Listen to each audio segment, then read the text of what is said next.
This week on Talk by Turner, we're talking about behavioral economics, from the psychological factors impacting consumer behavior to how businesses set prices and respond to technological advancements. We're breaking down the complexities of behavioral economics with an expert guest, and we'll be asking all your burning questions. What are the top factors impacting consumer behavior? What do businesses consider when setting prices? How are consumer priorities shifting within our current economic and political climate? These questions and more coming up. Let's get into it.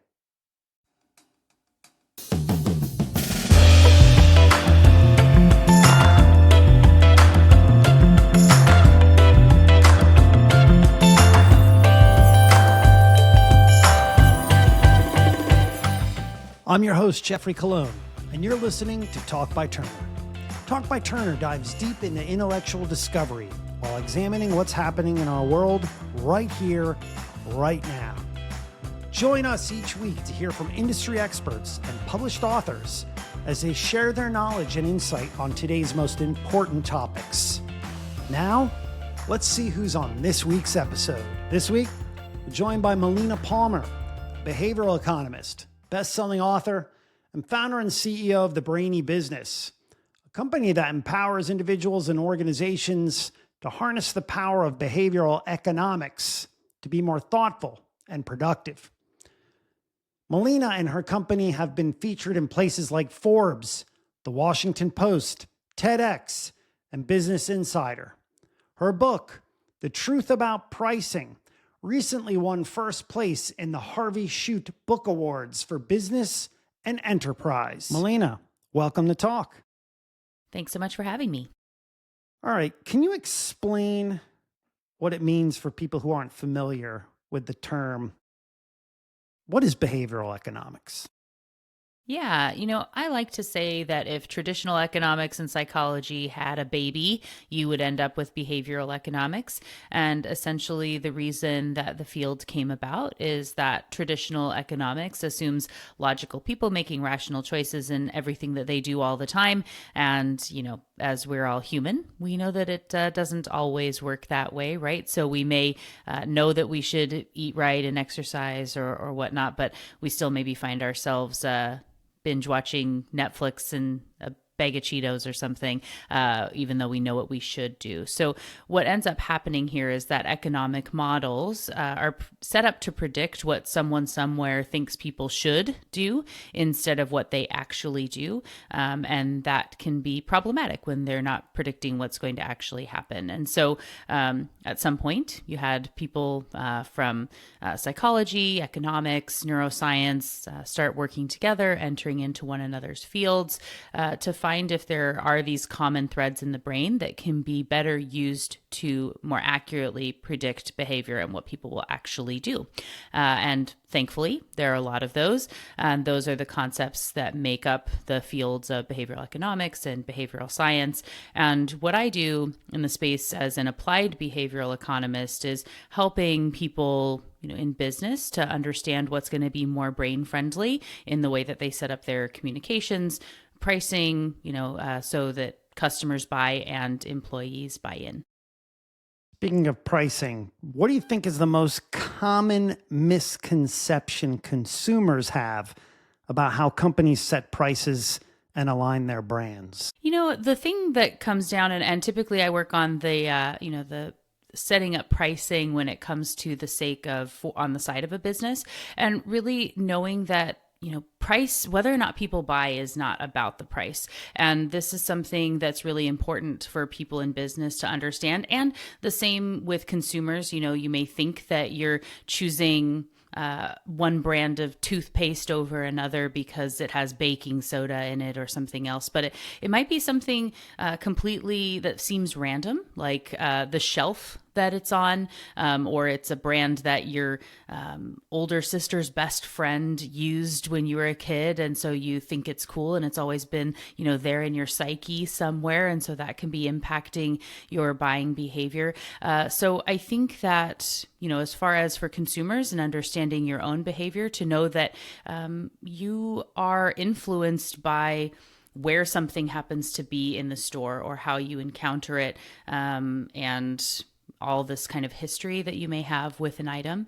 And for people within brands, it's easy to think that you're going to get really hung up on little things like a 10-cent difference from one item to the next. But consumers are typically not paying as much attention to a brand as we may like to think that they are. They don't necessarily notice those same things. And when you understand the psychology of how to set up everything else that happens before you actually get to the price, it makes it so for those consumers, whether or not they buy is more about the way they feel about it, and not necessarily about that price. So feelings play a big part of what you would say are drivers toward purchasing decisions. Yeah, there's actually a lot of research that, emotions are needed for making pretty much any decisions. And when you don't have that aspect of your brain, like people who had an injury and they didn't have that processing in their brains, they weren't able to make even very simple decisions like, if you were asked to sort a bunch of files, that they spent hours trying to decide if it should be done alphabetically or by date or whatnot, and couldn't actually make a choice about what to do when they had that emotional center damaged. And so knowing in this way, really being able to decide those emotions do play into the process. But what behavioral economics does is helps us to understand things like, humans are a herding species. And because of that, things like social proof, being able to see that this has a lot of star ratings on it, like lots of 5-star ratings, or it has positive reviews, or when something says it's the number one brand, something like that, that's going to be influencing the buying behavior, even if you would say, oh, that sort of thing doesn't have an impact on me.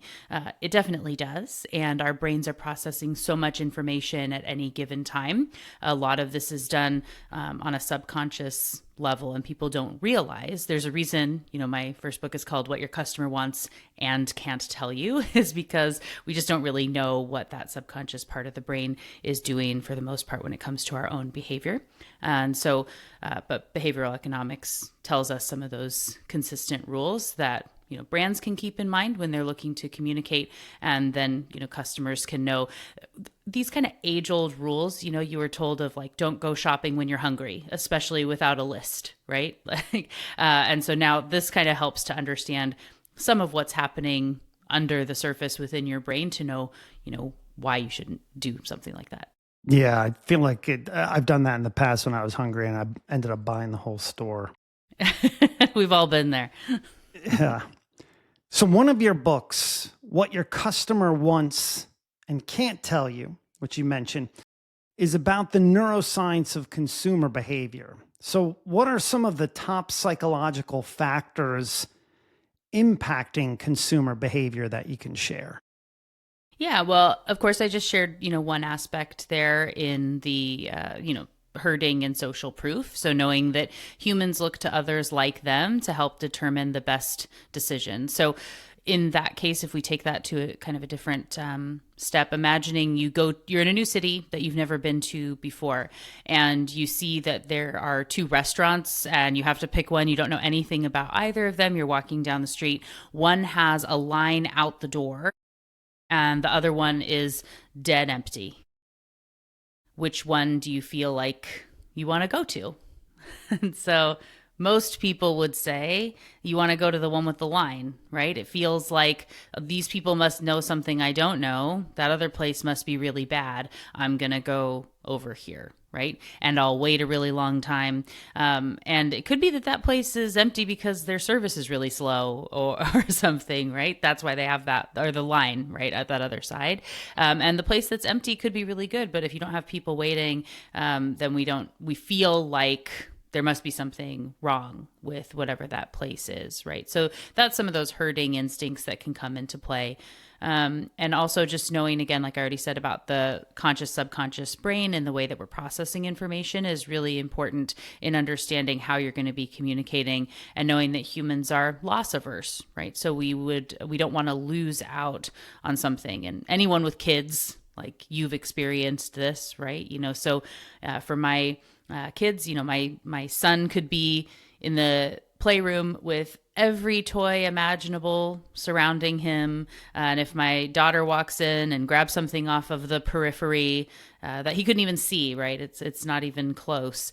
But the moment she picks it up, does he say, "Oh, yes, yeah, I'll deal with that later"? Or more likely, that we're going, "Oh no, I was just going to play with that. It's my favorite toy," right? It's now your favorite the moment that it might go away and someone's going to take it. This is some of that FOMO, right, that comes into play. You're like, dude, it was an empty box, right? Like you didn't even want whatever this thing is, or it's a broken Wonder Woman doll. It doesn't matter what it was. The fact that it could go away is very difficult for us. And so when you think about communicating as a brand, when we sit down and say, "Hey, I'm going to create messaging that I'm going to put out there," you put on your conscious hat and try to think about what would I like or not like. And you may say, "Well, I hate when things are taken away. So we shouldn't do that. People won't like that. So we shouldn't use that in our messaging. We should just give them more stuff and have opportunities to get things and never talk about things going away." But when you're thinking about initiating a behavior, you want someone to take an action. That bit of discomfort, that FOMO, that loss aversion is actually going to be much more likely to make someone do something, right? So if you were to instead say that this sale ends in 24 hours, you have some scarcity that comes into play there, or your membership is going to be going away. You don't want to lose all of what you have here. Make sure you renew before this date. Those loss aversion messages can be more likely to get someone to be interested in taking that behavior. And we're never forcing anyone to do anything. That's very important in the space of behavioral economics. And I know, of course, ethics always comes up in these conversations for good reason.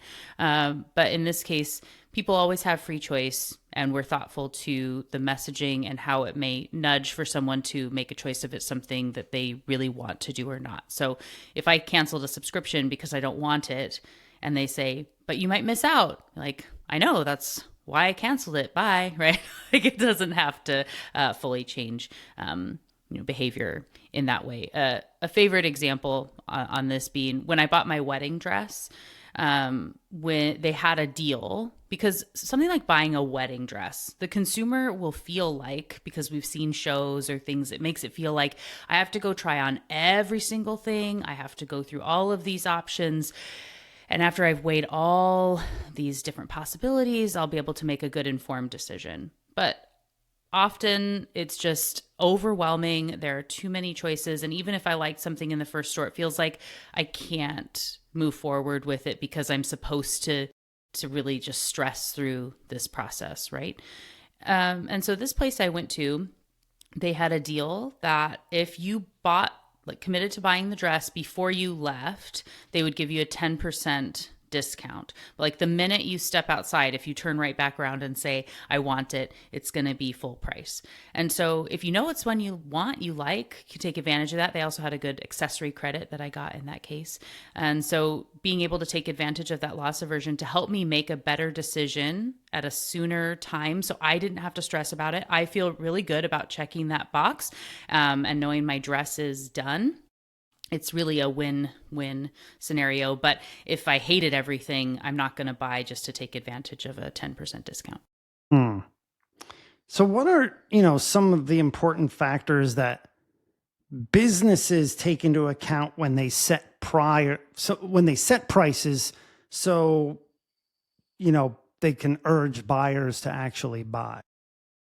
Well, there are lots of different factors that they should be, considering and taking into account. Of course, first, it's important on a business side, you do need to know some of your numbers so that you don't price things so low that you price yourself out of any sort of good, like if everybody buys, it's actually worse for you as a business, right? If you price too low.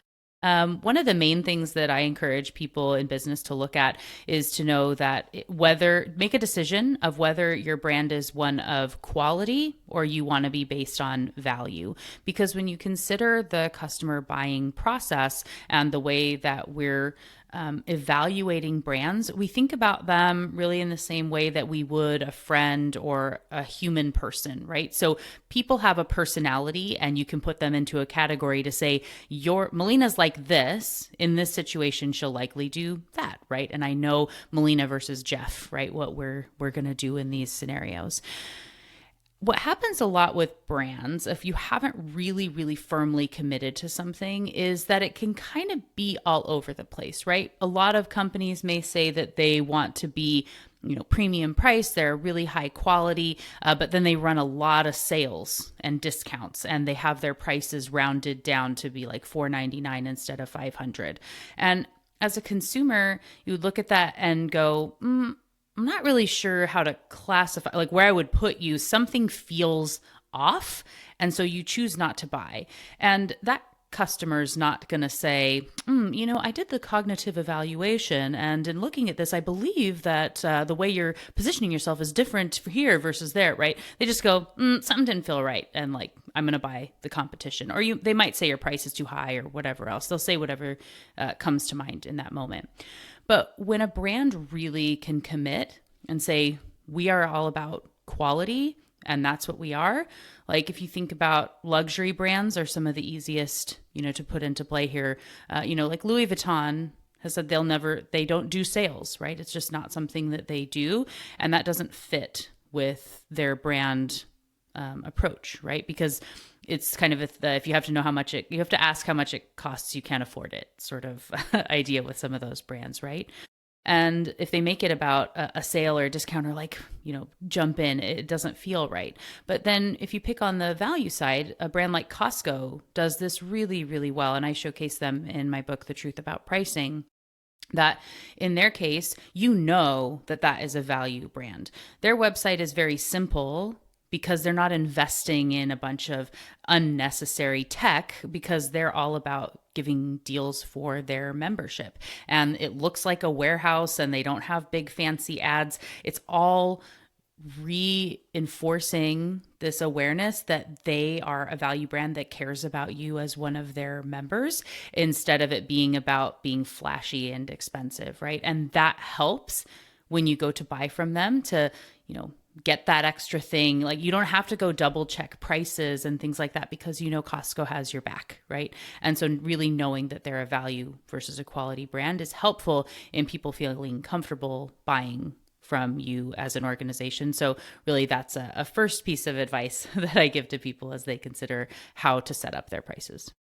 Let's talk about tariffs for a second, because it's contextually relevant in terms of behavioral economics. So how can businesses navigate the broader geopolitical situation around tariffs so they can set prices and maintain their customer base while also adapting to all of the economic changes around us and the uncertainty that comes with it? Yeah, as I'm sure you can appreciate, and my students always love, and clients, these sorts of responses come a lot with an "it depends" sort of response here. But what I would say is the thing it kind of depends on is, where are you, and what is your specific context in this case, right? So, we saw, in Canada that a lot of, buy Canadian messaging coming up in a way that you may be able to reference and talk about the scenario. If you're in Canada and you're selling Canadian made products, that would be something that people would lean into in that type of messaging. Knowing elsewhere, right, when you are dealing with things like tariffs, that you're having to have it be really impacting your costs to produce and then sell items. There's value in transparency in being able to provide that information to people where you can. And also you want to really not overburden with a bunch of unnecessary information that's going to make it difficult for people to buy, right? So in one space, that there's some benefit in everyone's prices are going to be going up because everybody's really kind of impacted in a similar way. But knowing that that's also going to have an impact on overall buying behavior. And so this messaging and understanding the psychology of why your brand is of a higher value or a better fit for your customer, really understanding and helping them to choose you and to buy this item right now is going to be really impactful as you move forward. I recently interviewed someone for my podcast who does really interesting work in analyzing eras of history and seeing how people were innovating and what people were buying. And so in, one of his books, he's talking about this era in the Great Depression. And when we think about the Great Depression and consumer behavior, looking back and kind of what we've all been taught is like, no one had anything. It's like Dust Bowl across the entire country. No one is paying for anything. It's just not at all, right? But actually, there were a lot of really amazing inventions and innovations that happened across businesses throughout this time. So people invested in color photography and color, cameras, personal cameras that really came around during the Great Depression, and also investing in being able to they were making dresses out of flour sacks. And so the businesses that were selling those were putting patterns onto the sacks of flour because it was a high quality, and people were going in and investing and buying that, and Monopoly, and so many amazing things that happened during this time. And people having domesticated pets, actually, for really the first time happening there during the Great Depression. You'd say, why would you invest in having another mouth to feed at this time? Why would you possibly do that? It doesn't logically make sense. But as Jason talks about in his book, in this way, when you think about stress, right? People are stressed and you want your pet, right? That dog or cat to be around you. And things like pet clothing, dog food, those all were really created in the Great Depression in a way for those domesticated animals. And so when you consider being able to look back at what people have done in different eras is going to be helpful, I think, as we look forward. And some things that don't seem logical at all, like some of the, color photography by yourself, right? Why would you want to invest in that when maybe other areas are struggling? People are looking for ways to find meaning. They're going to be looking for opportunities to maybe go start a business. And maybe they're looking to up, gig work or whatever that happens to be. And even something as simple as having your flower packaging be something that could be turned into something else, and helping people to use that in an innovative way could change everything. And some of those businesses really, really thrived during the Great Depression. And, there's always an opportunity if you as a business are willing to think creatively, to step back and understand that consumer psyche of more than just we're selling flour and they're selling flour and hopefully they buy ours because it's 1 cent different.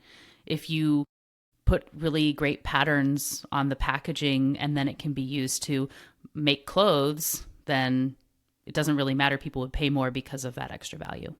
That's really interesting. I never knew what you had just noted there. That's like, yeah, that's really interesting in terms of how we look at things in cycles or sort of remixes or repeat patterns, so to speak.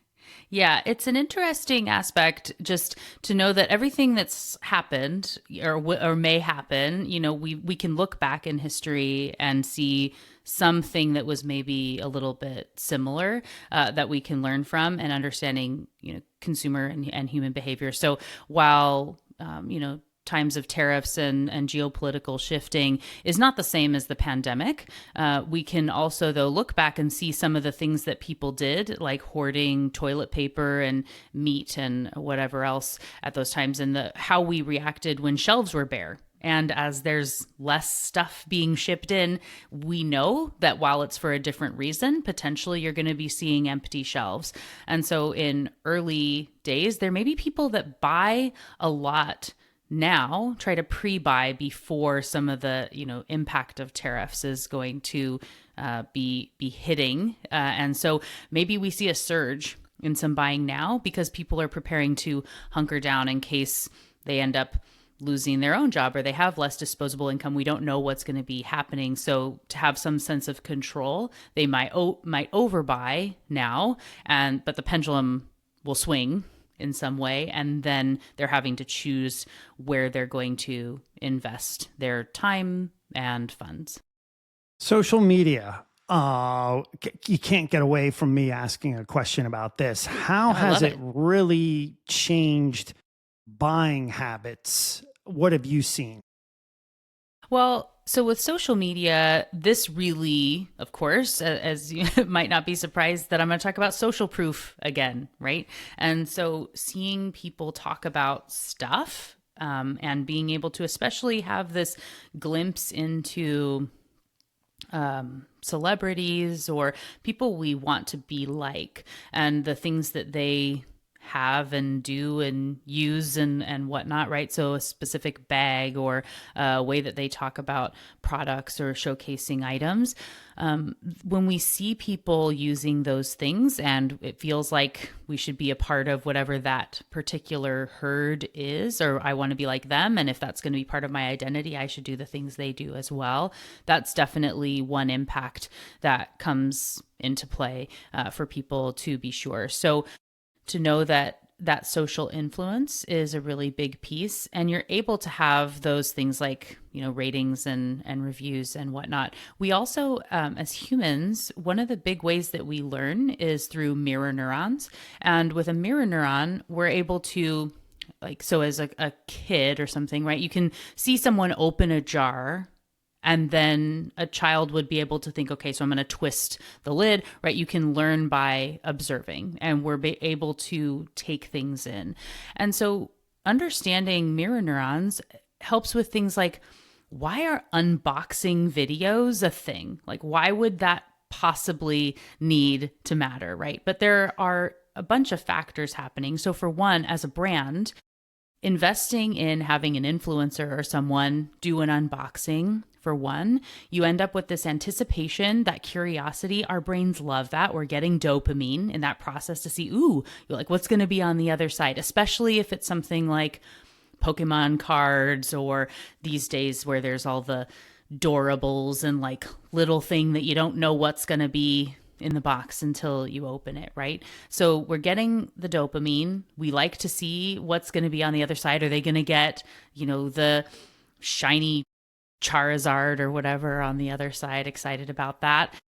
And then you get to experience that with someone. So if they're opening something, often it's just like, here's the Barbie I bought, and like, watch me open the Barbie, and it's the same thing that you would get. Like, why does anybody watch that, right? But when we see someone do it, our brains are reacting as if we're the one opening that item and experiencing it. So it's like, if you've ever seen someone get a paper cut or almost fall off of a stage, and you like catch yourself like, oh no, I almost fell, right?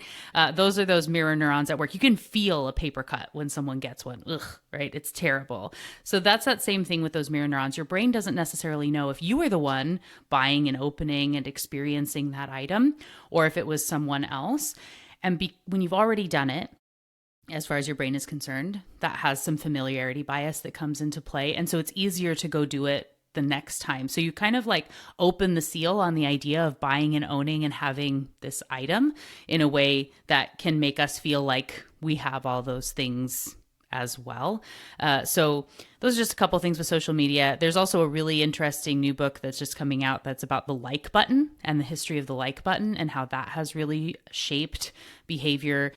Because now, in the space of marketing, you're able to quantify something like the like and a thumbs up, and someone saying, yes, we like that, we follow that, we engage with that, and having brands be able to invest in having those influencers talk about something to their audience where people know, like, and trust them. You're able to buy from those people, and sometimes we don't realize they're being paid by brands. Thankfully, there's more communication these days where you have to disclose that. But when someone genuinely likes a product, uses it, and then can say, hey, I like this, and if you buy it, Like, we both are going to win. So isn't that nice, right? That can be really powerful in helping people in small businesses, or just doing a side hustle by making random videos on TikTok, right? Or YouTube or whatever, that they're able to get some additional income, and spread that out, I think is really positive, especially when there's some of that, uncertainty of job roles and things like that. You recently organized a panel at South by Southwest 2024. Oh, sorry. Hold on. Let me say that again. That was last year. You recently organized a panel for South by Southwest 2025 about staying human in the age of AI. So what advice do you give to businesses navigating the world of AI to stay connected to both their customers and their employees? Yeah, this was a really fun panel, co-created with my friend Ben Gutman, who was one of the panelists. I was able to moderate this. We also had Joanna Lepore and Usama Fayyad on that panel. And in this case, it's called Enough with the Delving, right? So anyone who has used AI to write any sort of content, or if you've started to see some of the things that are telltale signs of AI, one being the word delve. Like, very few people use the word delve before AI, and it uses it constantly. The new thing is that the M dash, for those who aren't as familiar, those long dashes in sentences, man, a lot of those AI bots love it. I love an M dash, and even for me, it's a little bit too much that we see with AI. So that's one thing, right? There are some things where you can really tell as people are trying to use it, that as a human, we can pick up and go, you didn't write that, right? And you can lose some trust with people. It's okay to use AI. And, we use it at the Brainy business. And there's still a human component, though, that comes into play. So knowing that it's not going to be the be all end all, it's going to replace everyone, is something that's important to know. And even if you're going to use it in a customer facing way, if people already can tell, oh, this was AI generated, you don't really care about me or the message, you just wanted to save time and blast this out to me, that inauthenticity can turn people off in a way that it's not worth whatever time that it might have saved if it misses the mark. And there are a lot of really interesting examples of ads and things that have been created where it's like, one that was an ad for shoes that didn't actually have shoes in it. You're like, what is this, right? They're very silly in that way. When it comes to the employee side, and that really leans into language from and advice from my book, What Your Employees Need and Can't Tell You.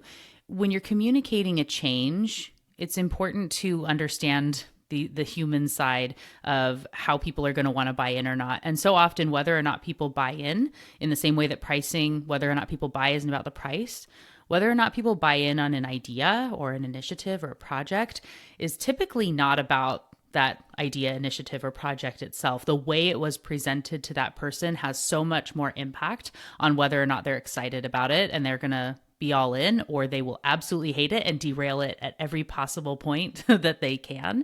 And with something like AI, if you just assume everybody should know that this will be important, and you go to them and say, hey, we've determined this thing can do like 80% of your job, so could you train it? Like, no, I cannot. I will not. And I will do what I can to derail that nightmare, right? If instead you go and reach out to those people and say, hey, what's the stuff in your job that sucks, right? The thing that is such a time suck that you hate doing, that's mundane, and you just hate having to go back and find information or type this thing in or research something. What are those things that really take up way too much time and keep you from doing the stuff you love? Why you even got into this job in the first place? What do you wish you had more time for? When you get those answers, you can say, hey, AI can actually help with a bunch of that stuff you don't like doing anyway, to free you up so that you have the opportunity to be able to do the stuff that you're really passionate about, this truly human stuff of why we want and need you here to help the organization, to help our customers. Can you help us to build this thing to give you this role that you're going to be much more excited about, that can help us move forward as a company? that is something that's way easier to buy in on and be passionate and excited about being able to figure out and use because I feel valued. There's some IKEA effect in there that I got to be a part of building the process. And I'm going to have more ownership over it and want to buy in. So those are just a couple aspects of that human side, but remembering, while we may have more robot employees as time's going on right here with AI, machine learning and whatnot, we will have some humans that are involved in that process, and we want and need them to be bought in. And at least for the foreseeable future, your customers are definitely human people. And so understanding what drives their behavior is more important than ever. Let's stay on the topic of your book, What Your Employees Need and Can't Tell You. In regard to management, it's been a big topic in the past 5 years since the pandemic. Can you break down how managers can more effectively communicate and manage the people working for them? And what would you say are the top 3 qualities in a manager that make them not only great to work for, but also productive at their job? Thank you. I really love this question. And when it comes to what being a really great leader or manager is about, of course, understanding the people around you is really key. And one of the things I talk about in the book is that really a leader's job is to be constantly navigating these waters of change for ourselves and for team members and helping them. And whether we realize it or think about it or not, every moment, every conversation, every interaction we're in is one of change. So it is either, we're in the wake of a change that has already happened and something that's been impacting someone for a while. You're actually maybe having a conversation about a change right now in this moment, or you are setting the stage for a change that is yet to come. Right? So we're always dealing with these ripples of impact that are happening for people. And so research has found that humans make, on average, 35,000 decisions each every single day. And so when we realize that, so for everyone, as we let that sink in, can you remember all 35,000 decisions you made yesterday? Probably not. I always like to ask how many, and especially if I'm doing a keynote or something, someone always says, I don't know, 2 or 10, right? We don't remember many of those decisions that we make all the time. And that's because so much of the bulk of that processing is done in that subconscious space. And so whether or not people are able to express kind of all the other things that's going on, and typically they can't, as a manager, knowing that really our lives are just built up of a bunch of micro moments, right? They're these snowflakes that are building. And so when you think about, say, a change initiative, it can be pretty easy to say something like, well, I sent the email, they should know, right? And it was one thing in a really long, rambling email that you sent without a bunch of good context, and you sent one thing one time and expect they're going to remember that. No, of course not, right? But when we understand that there's so much going on and we have to be thoughtful about these micro moments, we need to be consistent in the way that we talk about things, having reduced priorities when you can, and knowing that as humans are under time pressure, it impacts our behavior. So as a consumer, on that side, we would have, if you think about something like buying tickets on Ticketmaster, feels very different when the time clock is ticking down and you only have 15 minutes to claim those tickets, right? So that time pressure it makes it so we transition from being risk averse to loss averse. That FOMO kicks in. We feel like we have to buy right now before this thing goes away, right? At work, we also are under time pressure all the time. It's a form of stress.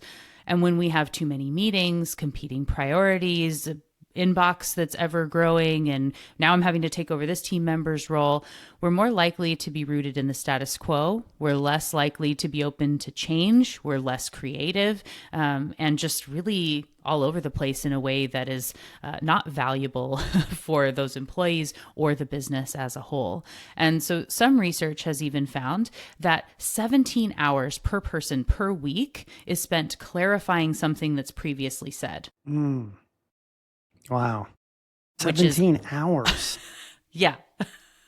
And so you think about all the stuff of like, were you going to send the agenda or was I? And are we going to meet over Zoom? And do you want me to send the link? Or did you say you could do that Thursday? And then I'm going to be sending you something via text. And I'm also going to email you. And I'm going to stop by your office. And I'm going to give you a call. And I'm going to put it on Slack.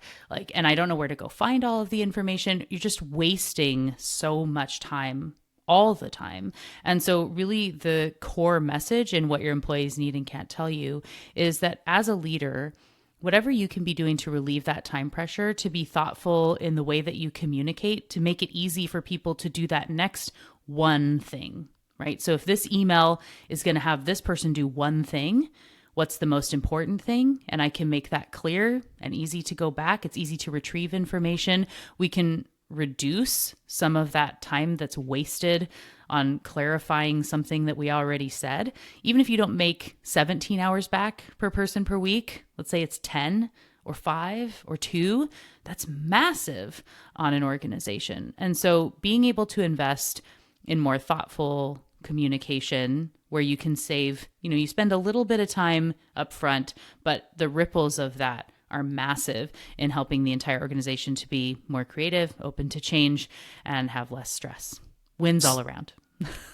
Speaking of one thing, what is one thing you hope listeners take away from today's episode?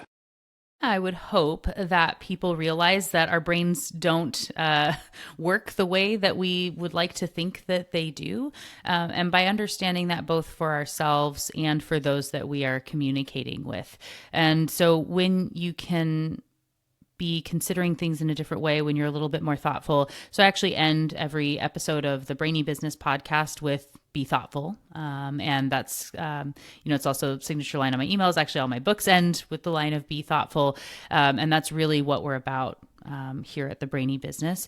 And that thoughtfulness is one in a way of being generous in the way that you communicate with others, thinking about reciprocity and knowing, giving very openly, generously first, and knowing that, the universe has a way of bringing those things back around because, like I said, with reciprocity, we humans, when someone gives to us, we feel inclined to give back. And so you don't know exactly how it's going to come around, but I say always be extra kind and thoughtful to others. It's going to pay off over time.